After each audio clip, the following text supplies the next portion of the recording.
Hello, everyone. Thank you so much for joining me here today for our Yin session. We are welcoming the end of winter and the coming of spring. We are embracing the Kapha energy. So our Kapha energy is cool and wet, which can often have us feeling kind of heavy, stuck in the muck, not energized, not light and lifted. The value of our Kapha season is that we might feel good, grounded, solid, steady. Spring is predictable. We know that new growth will come. So there are wonderful parts of our Kapha energy, but there are also some other things that we need to work with to make more comfortable for ourselves. So for our practice today, we'll try to bring in a little bit of vitality, but balance and refresh.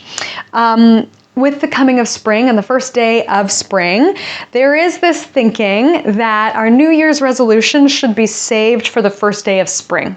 Right? Kind of makes sense. That is really like the beginning of the year.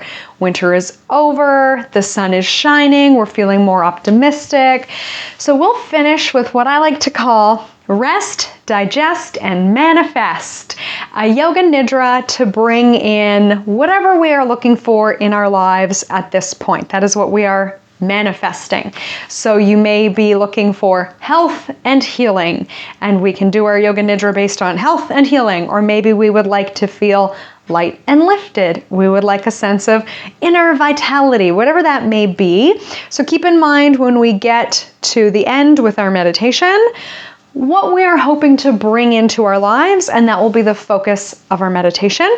I will link an older Rest, Digest, and Manifest recording and a playlist for Yoga Nidra, if you like that. If you've never done it before, a lot of the value of our Yoga Nidra is that we are in a relaxed state where we are still focusing and alert, but we're not working too hard. They say it is still working even if you fall asleep. And often we do feel we're on that edge between wake and sleep. It is said that that is when our brainwave state is at its best for creating new thoughts, and they say it plants a seed. So the power to attain what we're looking for, health, vitality, energy, opportunity, whatever that is within us. And we plant that seed of possibility when we do our yoga nidra. It maybe sounds a little bit lofty. It is one of the best researched yoga practices. It's easy to do. We don't have to work too hard. Instead of like efforting our way through the practice, it's much more passive. We just let the magic take place. All right, so we'll finish with that. On the note of passivity, I wanted to give us something else that we can do in our lives where we don't have to work too hard. So I have my collection of glasses. Okay. I'll start with the rose-colored glasses. So when we have the coming of spring and damp and humidity, we often have these overcast days. I really struggle with them. The brighter overcast days really bother my eyes. Most people feel really tired. And we can use our rose-colored glasses to give more of a pink rosy glow to the day. There's a little bit of sun protection. On a gray day, we don't need that much sun protection. I find them such a mood boost. I stumbled upon this accidentally years ago. I bought a pair of sunglasses that I referred to as my Elton John glasses. They had pink lenses and white frames, and they were big and funky. And I didn't realize when I bought them, but then I put them on outdoors, and it just brought this freshness to the world. Like the old saying goes, seeing things through rose-colored glasses. So I'll wear those on gray days that are not too bright, but also not too dark, so I can still see, but just enough little sun protection and color saturation in the glasses to enhance my mood. Okay, the next darker set, these ones are yellow, and these are probably good if they're actually marketed for driving at night. I don't know the safety of that, so, consider that as you get out there. But they have this nice kind of sunshiny feel.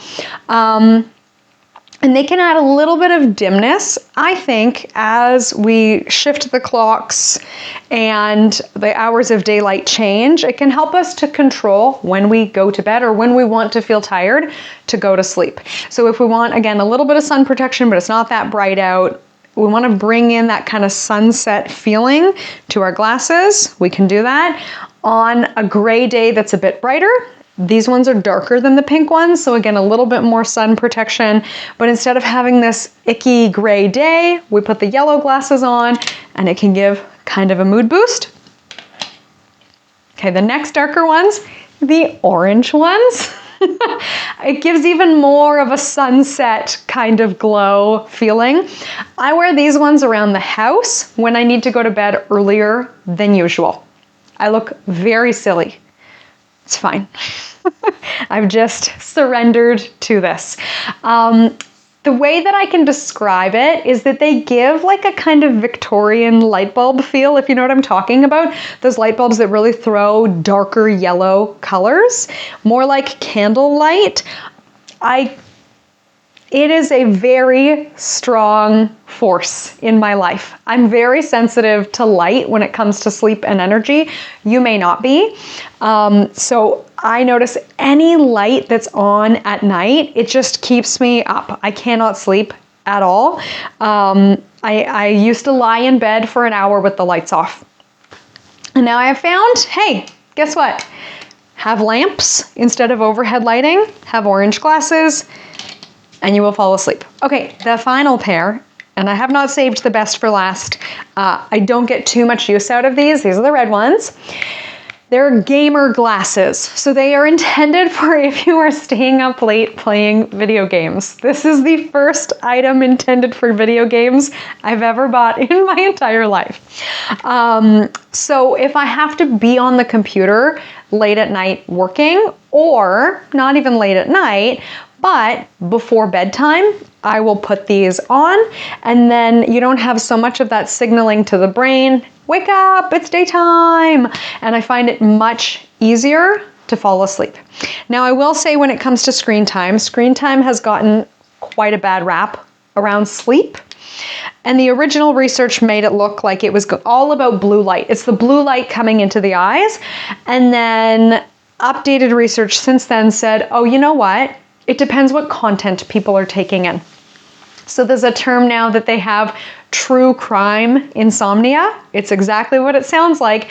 People are watching true crime, binging it on whatever, pick your favorite platform, and then they get into bed and they can't sleep. Right, okay. So if you like to unwind looking at a screen, pick something that is soothing, not stressful, and see if the red glasses help. Or, I often notice I'm quite productive before bed, but it comes at a cost. So I love being on the computer getting work done before bed, but then I can't stay up. So I got out of the practice of doing that, and then recently discovered these red glasses, and I do like very boring, non-stressful stuff. A couple hours before bed, put my red glasses on, no problem. Okay, that is your passive eyewear suggestion. See how it works for you. Let's talk our essential oil suggestion.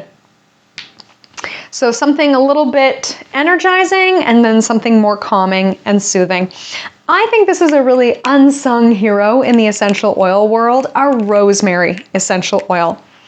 These like more herbaceous, earthy, that springtime energy of new growth, herb garden kind of smells.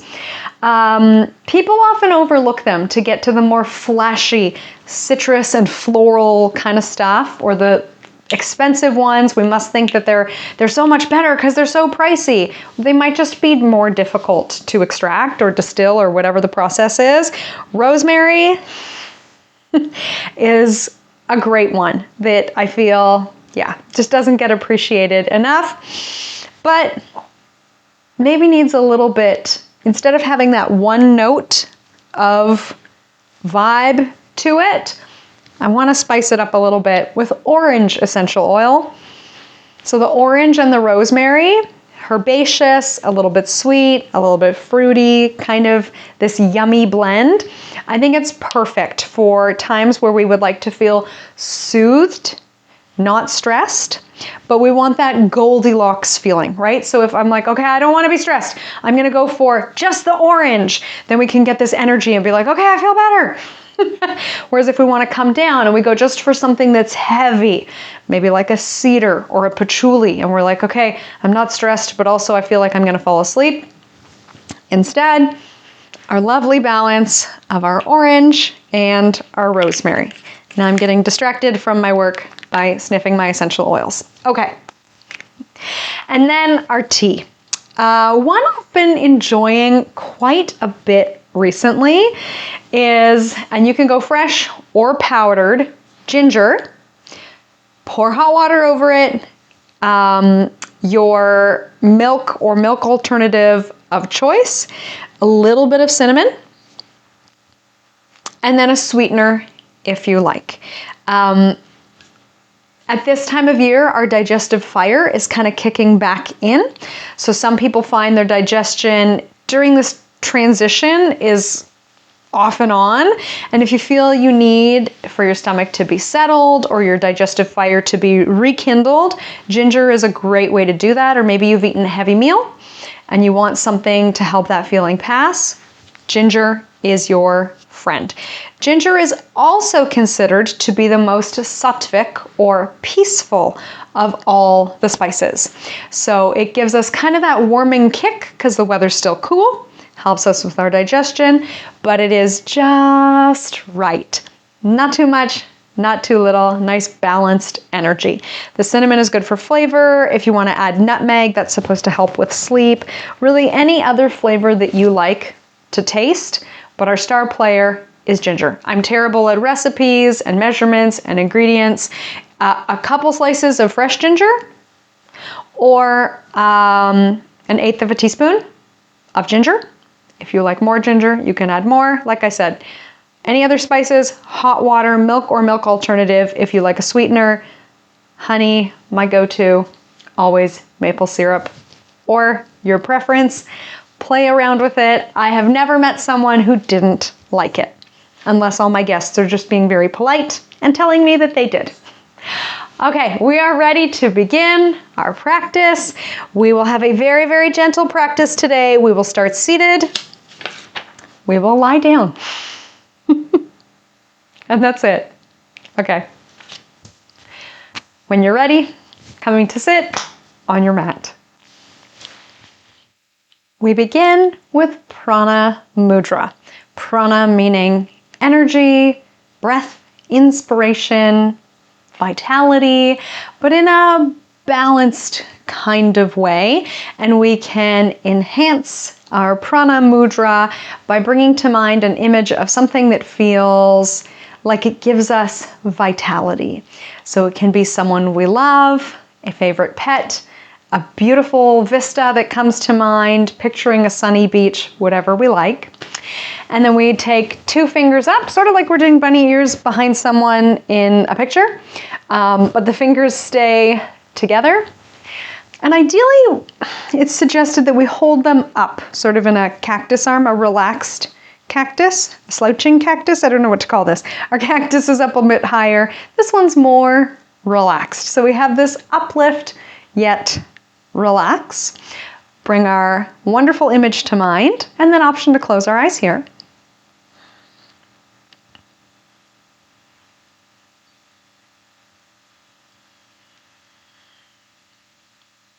Now, if the arms become uncomfortable at any point, we can rest them down wherever they are comfortable. We can release the hand position, or we can hold on to it. Let's bring our attention to the image in our mind's eye.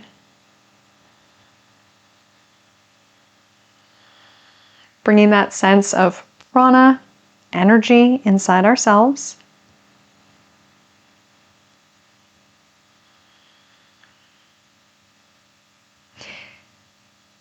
Can we sense our heart beating with vitality here?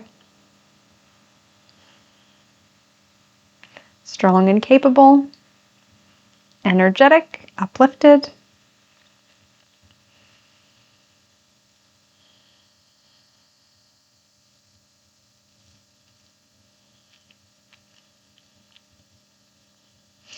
And let's give it just a few more breaths here. Remembering that we are energizing without taxing ourselves. So as we go to release our arms, noticing if our shoulders are feeling particularly fatigued today, might feel nice to just kind of swing the arms, roll the shoulders, let them be heavy. And for today, let's enjoy our stair-stepper breath. And the suggested imagery from Amy Weintraub, who makes these wonderful little yoga for your mood deck of cards. You can find her on YouTube. I can drop the link below. The suggested imagery is that we are riding in a glass elevator, ascending upwards. We can picture the top of a hill, a mountain, whatever kind of imagery we like here. So let's put ourselves inside this glass elevator. We are moving towards the heavens, and we will do our stair-stepper breath. So we take sips of air in through the nose like this. And with the exhale, exhaling however it's comfortable. Some people like to do a more gentle exhale. Other people like to really, maybe you feel you have a lot to release from the depths of your lungs, from your emotional centers. You may like it more gentle. That is up to you. We can take in anywhere from 4 to 6 rounds of breath or sips of breath. I was told to start with lucky number 7. So if you like that idea, go for it. Okay, we are riding our glass elevator towards the heavens. Here we go.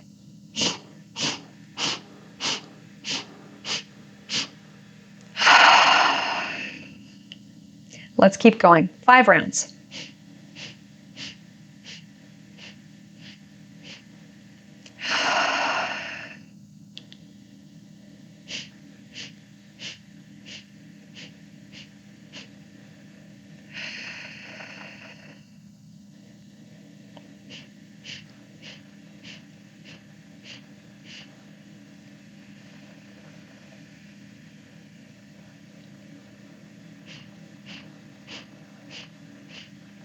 Depending on how quickly we're breathing, maybe one more round.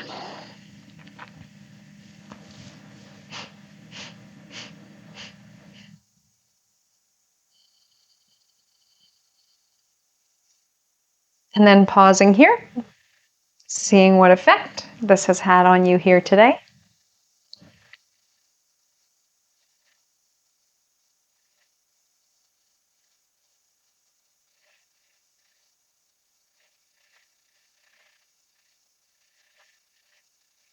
Perhaps we feel our energy is boosted. So we have a little bit of pep in our step as we move through our gentle practice today. We'll move through movements of the spine. We often do our cat and cow, rotation, lateral flexion. For today, option to do our cat and cow from all fours if we're okay with that, putting some weight on our wrists. Otherwise, we can do it in a seated position here. But if we like our cat and cow from all fours, let's come on around, spreading fingers or fists for wrists. Flowing through, taking our spines in a C shape one way and then the other. Let's see if we can match breath to movement.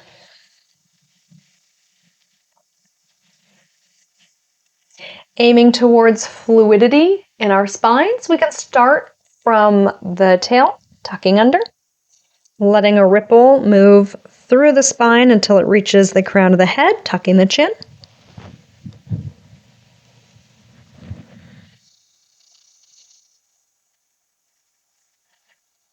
And anywhere in that range of motion, if it feels like we would like to shift our weight forward and back or side to side, I would say let's listen to our body's impulse to do that. We are not robots. We don't just move straight front and back. We can move all over.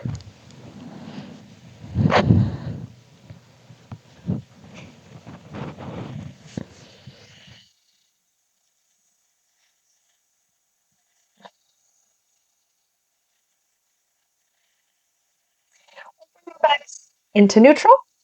We can settle back into child's pose here, taking hips to heels and lowering our bodies down to a comfortable point.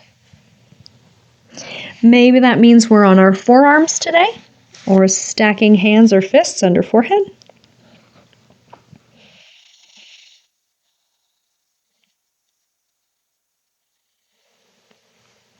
Putting a side bend into our spines, let's walk the hands over to the right, pulling back, feeling the stretch in the left. Again, we can bend the elbows, tuck them in close.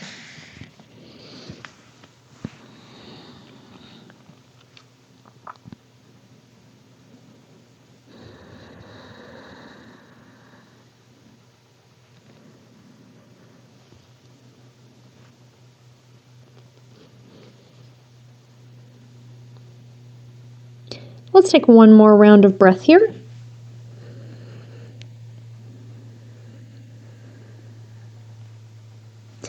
Walking to the other side, feeling it out on the other side. This side might be happier with the arms straight.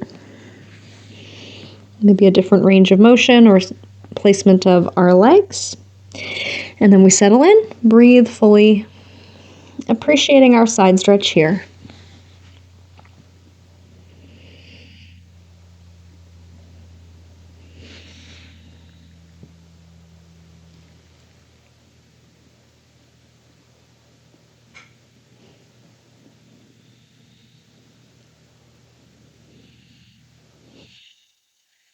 Returning center. And we'll do kind of a funky one. We'll do a side lying open book. So that means lying on your side in a way that you can face me to see what we're doing, and I will face you.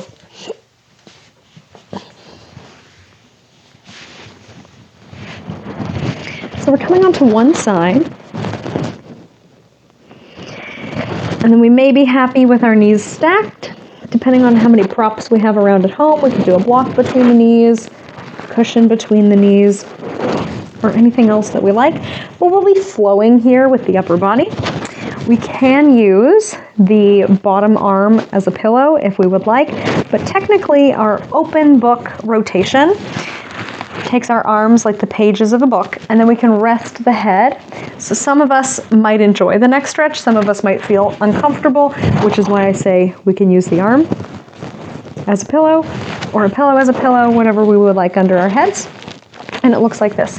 We inhale to open, and then exhale coming back through center. Inhaling to open, exhale coming back through. So little by little, we're opening up space in this range of motion.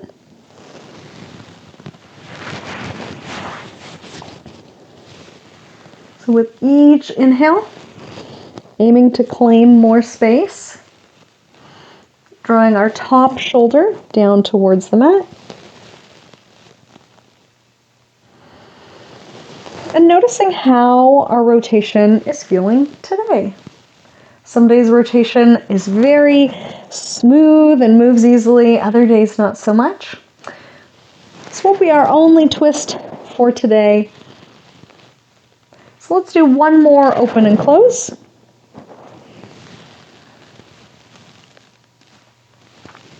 And then we'll take ourselves to the other side. So I'll be doing exactly the same thing. I'll face away from you this time. You may be facing away from me.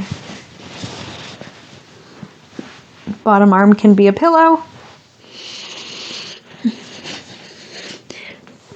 Top arm, the page of a book. We inhale to open. So that exhale can help control our stability as we lie on the side of the body.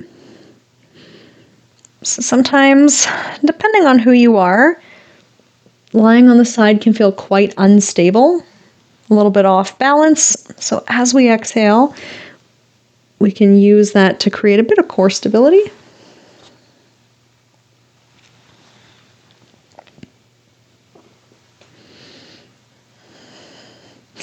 Noticing range of motion on this side, knowing that even though our desire may be to twist further each time, that may not be our result. Can we be okay with that?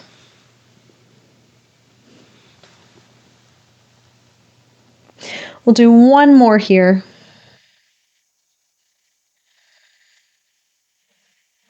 And then we're making our way back through center.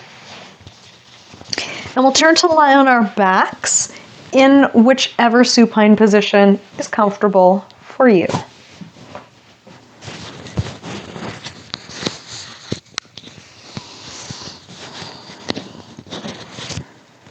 Let's draw knees to chest, and we'll stretch out the lower body.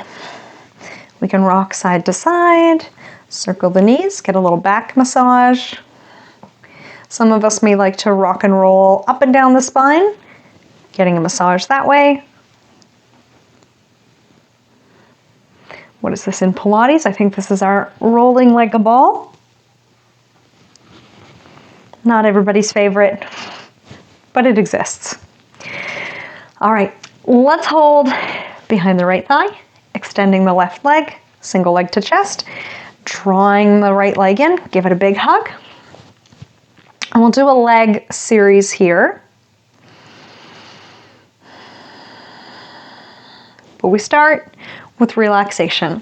So if we work too hard, if we have too much effort, if we're really tensing, if we're really going for it, you could probably feel your body tightens up, right? Especially if we're not breathing or our breathing is really shallow, we're clenching our jaw. So we start with relaxation. We start with a full exhale. So we're starting fresh. We bring in fresh air on our inhale, and then with our exhale, we release into it. Let's extend into our hamstring stretch. We may be holding behind the right thigh. Maybe not. Maybe we're holding our pant leg. I know some of us love the strap underneath the foot, and then we can relax our elbows and shoulder blades down to the mat. Always many, many options. We can circle the ankle here. Often the ankles get very tight after the winter because we're wearing our heavy boots and we're not being exposed to, in the summer, if you go hiking, you're walking over uneven ground, and that can be great for the mobility and stability and our balance and our ankles. But we lose out on that usually in the winter. So we can bring some ankle movement in here. All right, we will do our variation of hand to big toe. If you're like me and you're wearing socks, we can't exactly easily grab the big toe. We can hold our ankle, a big ankle or a normal sized ankle. Taking the right leg out to the right side. I'm trying to negotiate with my little divider wall here. There we go. Right leg out to the right side. We could do this as a variation of a half a happy baby. So the leg is bent instead of straight. Again, thinking about strain. Are we going so hard that our leg is shaking and it can't relax? Well, then maybe let's bend the knee. Some people like to hold the heel for a happy baby. If we can hold the big toe, yes, we can do our big toe yogi hold. We can prop underneath the outside of the thigh. Very different level of sensation. But if our muscles are stretching really far, then they're still taut. Whereas if they come back a little bit from that fullest range of motion and they can loosen up, then we may get more release in them. This is probably one of the toughest mental hurdles to get over. Doing less actually gives us more benefit. We'll go from our hand to big toe variation to our twist. So we probably notice that this has brought our leg across our body or our hips across our body. So we're offset a little bit, maybe not enough. So we might want to plant the right foot, shift the hips to the right side, and then take our right leg into our twist. Option here to have our shoulder blades velcroed to the mat. Maybe we're in T in the arms. Turning the head to look toward the right hand.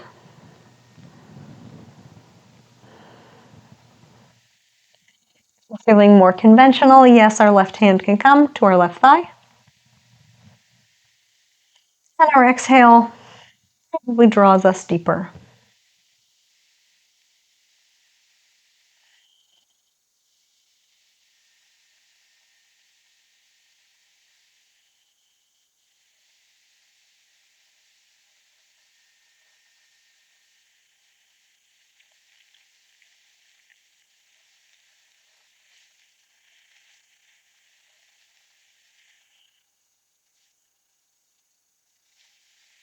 Making our way back through center.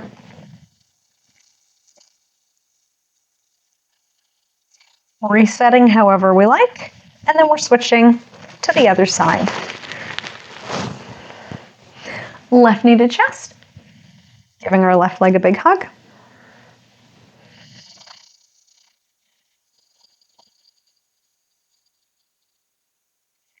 If we like to use counting, inhaling for a count of 3 and exhaling for a count of 6. These are just suggested numbers. We could choose higher numbers, breathe more slowly. We might like to use words instead. Let's extend into our hamstring stretch. So instead of counting, we can say to ourselves, breathing on the inhale, my hamstrings are lengthening on the exhale. So because we have more words for the exhale, that'll help it to be longer. We can bring in the movement of the ankle.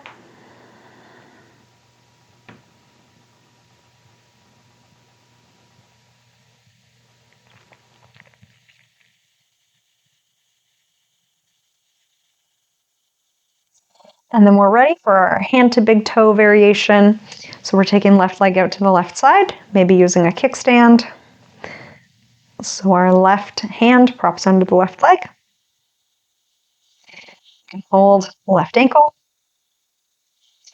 Inside of the heel with the knee bent for happy baby.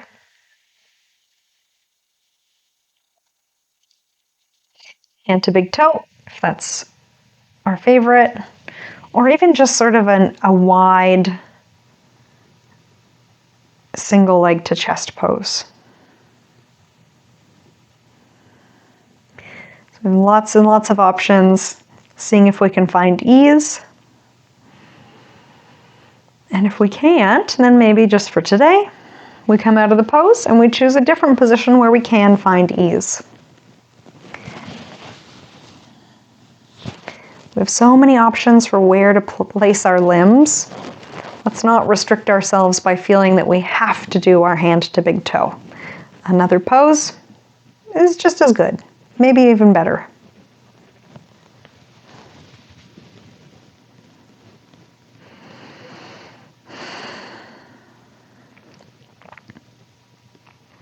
Supine twist. We are planting the left foot. If we feel we need to move our hips a little further to the left, now's our chance. Option to Velcro our shoulder blades to the mat, which might mean that our legs don't twist quite so far, but it's a different sensation in the upper body. Arms can be open to T, palms up or palms down. We can turn the head. Probably more restful to turn the head to the right. Neutral to keep it centered, and a bit more active in our twist to turn the head to the left.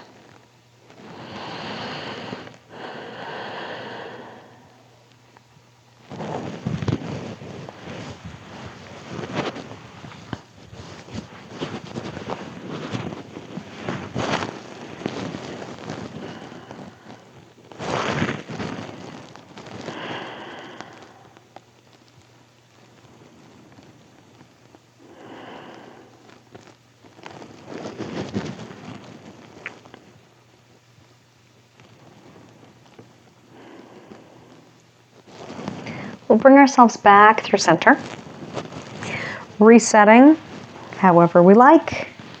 Might want to bring a little bit more activity into the body. And let's do some yin for the upper body. So we were just in T pose with the arms. Let's start there. We can have our feet planted or legs straight. And it's one of these poses where we do very little. Now, depending on your range of motion in this position, you may feel like your body's really settling, like it's taking a while, sort of like how a house settles in the cold. and it sort of creaks and sounds like it's moving. You may feel that same sensation in your shoulders, back, or some other area. Or we may already feel settled. Cool. So if we're already settled, our breathing is probably more gentle.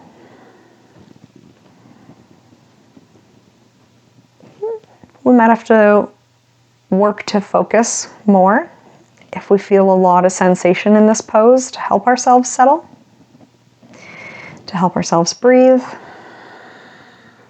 Aiming for a smooth, full inhale and a long exhale. If T is our favorite arm position, we can stay here, or we can bend into cactus. And this is one that I wish I were more dedicated with.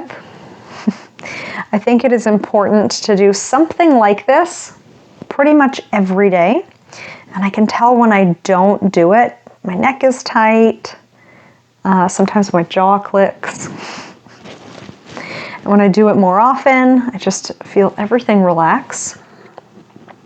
And I would say probably most of my clients,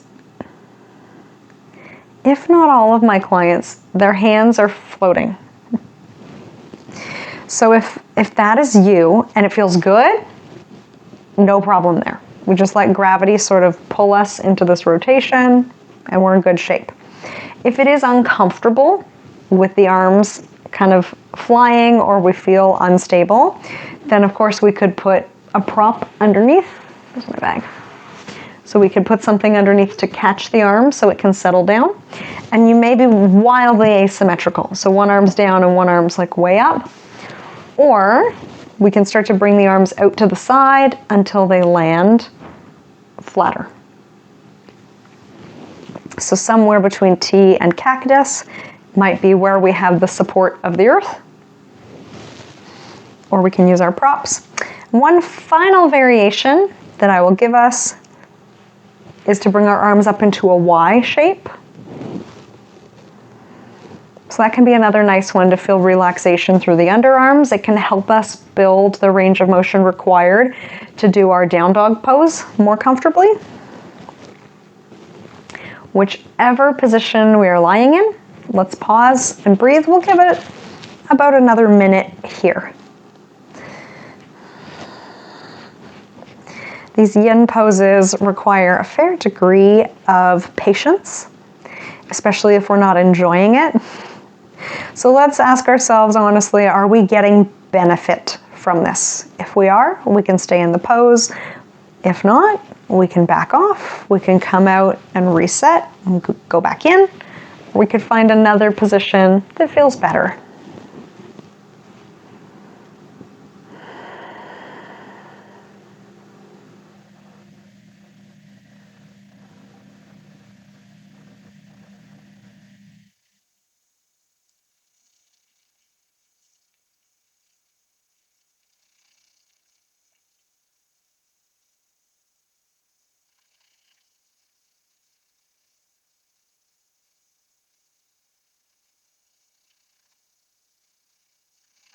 Now we will finish with our Yoga Nidra. If you're super happy with your arms like this, that's great. It's a more cooling position. We usually do it in the summer to lie in an X. It is more warming to bring hands to belly or ribs to bend our feet and let our knees knock together. Traditionally, Yoga Nidra is done with the arms akimbo or extended by the hips, and then our legs straight, about as wide as the mat or even wider, allowing our feet to kind of flop out, not excessively turned out, but wherever they land is fine. Although it might take some propping under the knees, some blankets, whatever else we need to be comfortable. And we'll stay here for Yoga Nidra, taking our consciousness around the body.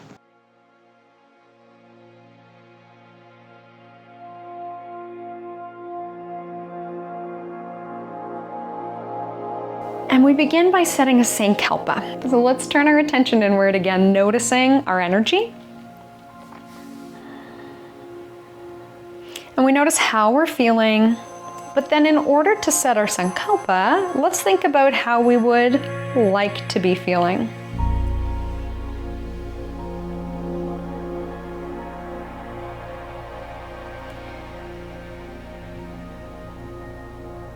So maybe for today you have a desire to be feeling a little more easy breezy.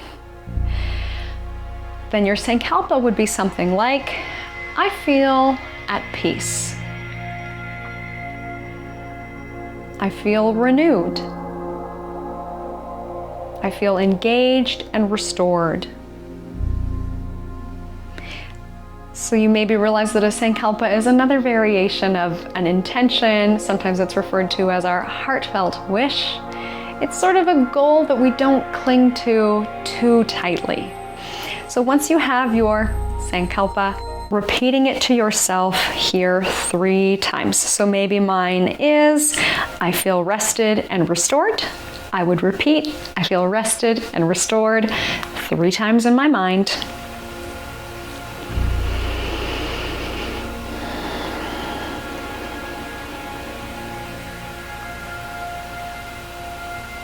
And then we release and let that go.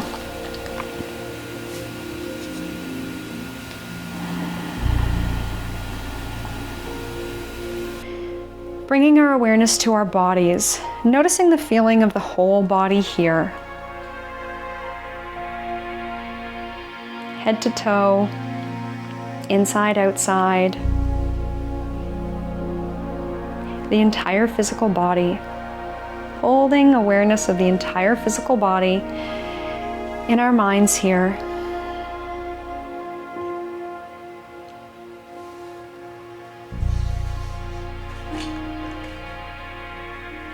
Let's begin with the right side of the body, bringing awareness to the entire right side of the body.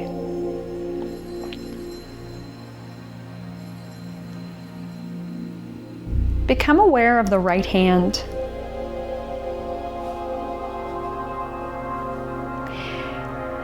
The length of the right arm.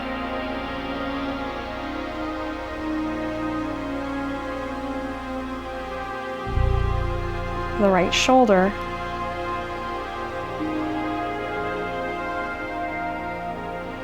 The right hip.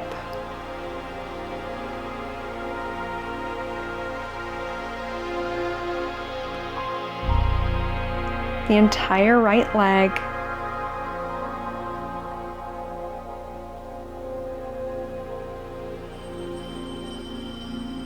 The right foot.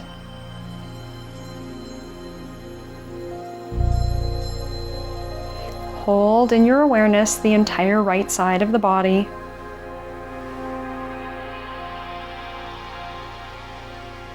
Moving awareness to the entire left side of the body.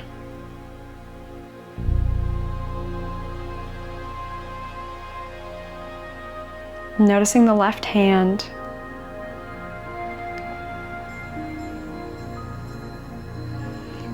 The length of the left arm.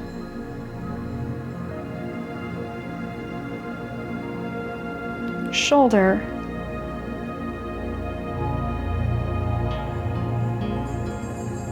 Hip.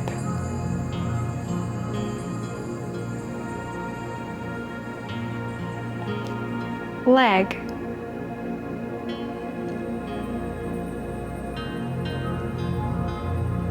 Foot.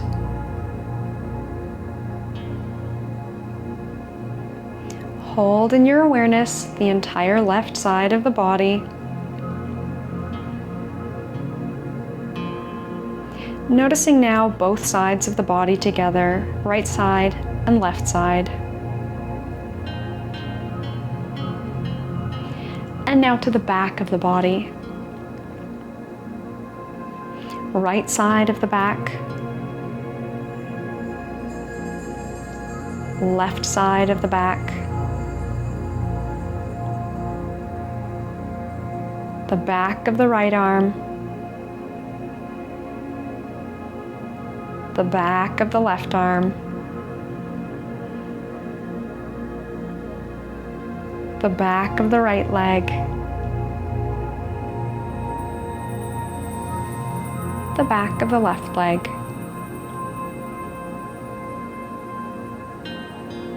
Holding in your awareness the back of both arms, both legs,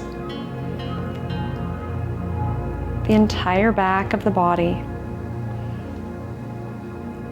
the back of the head, the top of the head,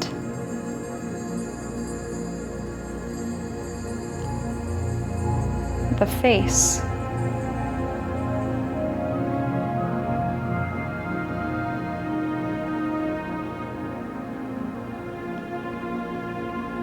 the front of the chest and belly,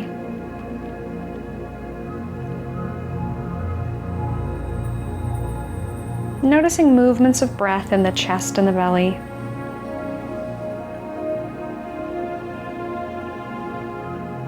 With each inhale, sense a feeling of lightness.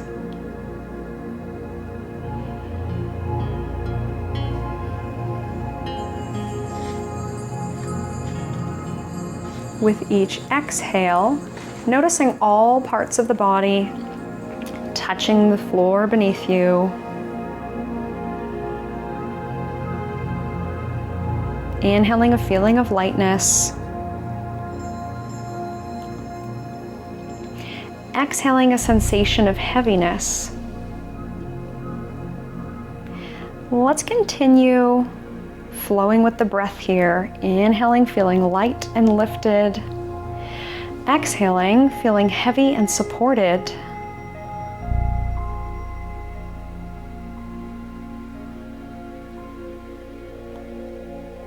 Resting in this space for a few rounds of breath more.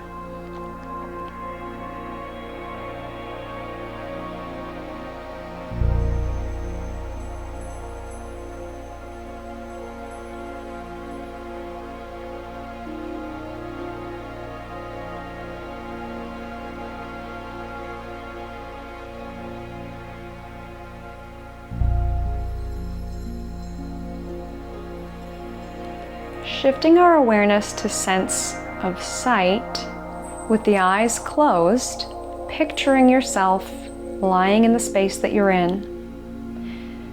Picturing yourself in vibrant health and energy, looking balanced and at ease.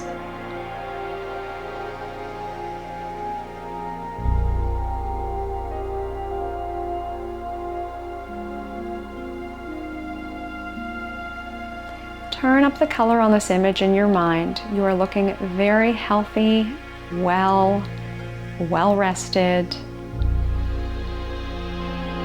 Bringing that image of your mind into the feeling in your body. Opening ourselves up to the feeling of vitality, health, positive energy. And knowing that if it's not there, that's okay too. And let's begin to focus our awareness on our inhale once more, drawing energy into our bodies, beginning to wake ourselves up.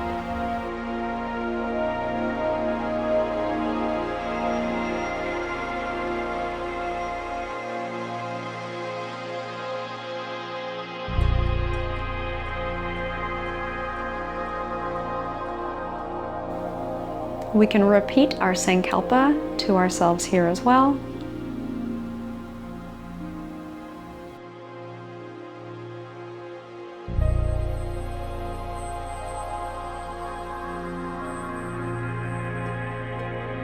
Thank you so much for spending this time here with me today.